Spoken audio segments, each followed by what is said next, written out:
Life in Bronze Age Britain, a journey from wilderness to the birth of kingdoms. If we could travel back more than 4,000 years to Britain, we would witness a land utterly different from today. Life was short and harsh. A man lucky enough might live into his 30s, while many women died even younger due to the dangers of childbirth. The population was extremely sparse. Some estimates suggest that during the early Neolithic period, the entire British Isles may have had only around 5,000 people. By the start of the Bronze Age, that number had grown to roughly 250,000 in Britain, with another 50,000 in Ireland. Daily life was dominated by endless labor. But then something extraordinary changed everything. Copper and tin were combined to create a new alloy bronze. With that, the Bronze Age began reshaping society in profound ways. Armed with bronze axes, people could now clear the thick forest that once covered much of Britain. At the time, the climate was warm and dry, ideal for expanding grasslands, raising cattle and sheep, and developing farming. The invention of pointed stick plows made cultivation much easier.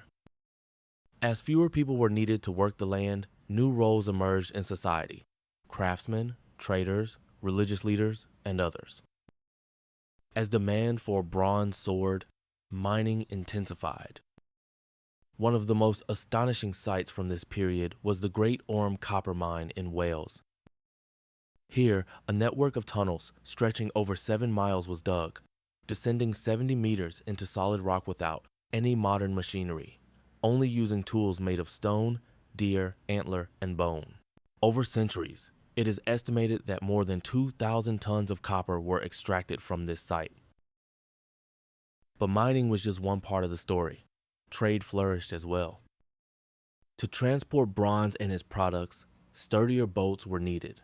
This led to the creation of the first plank-built boats, such as the North Ferriby vessels and the famous Dover boat, measuring around 10 meters long. These ships enabled cross-channel trade with continental Europe. By around 1500 BC, permanent villages began to emerge in Britain.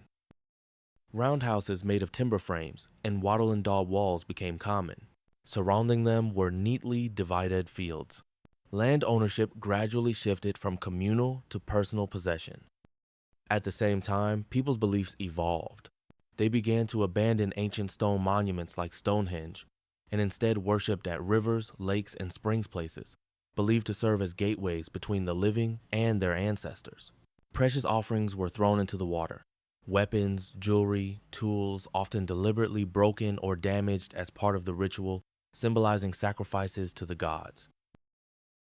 A particularly remarkable structure from this period was the Flag Fen wooden causeway in Cambridgeshire.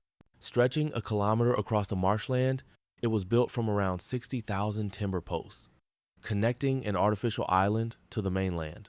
Around the causeway, thousands of bronze artifacts, dog skeletons, and even a damaged human skeleton were discovered.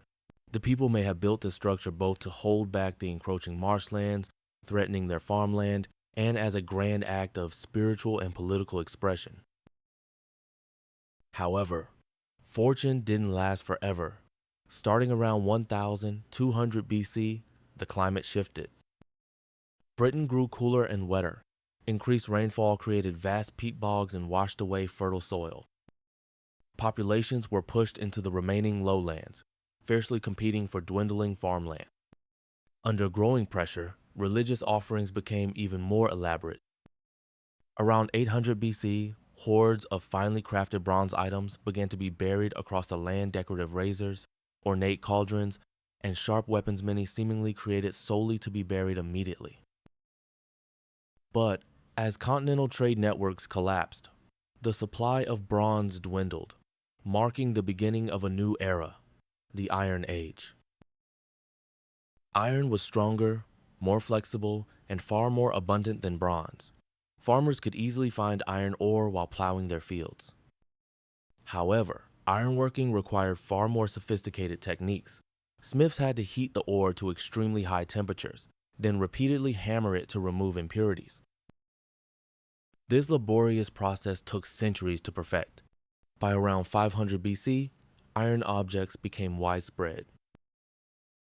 But unlike bronze, iron never held the same sacred significance. As bronze offerings faded, tribal leaders began showcasing their power in new ways. Through grand communal feasts, after 500 BC, with improving climate and iron tools boosting agricultural productivity, Britain's population exploded into the millions.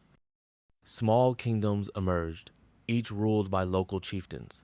Defensive hill forts sprang up across southern England and Wales, becoming power centers for centuries.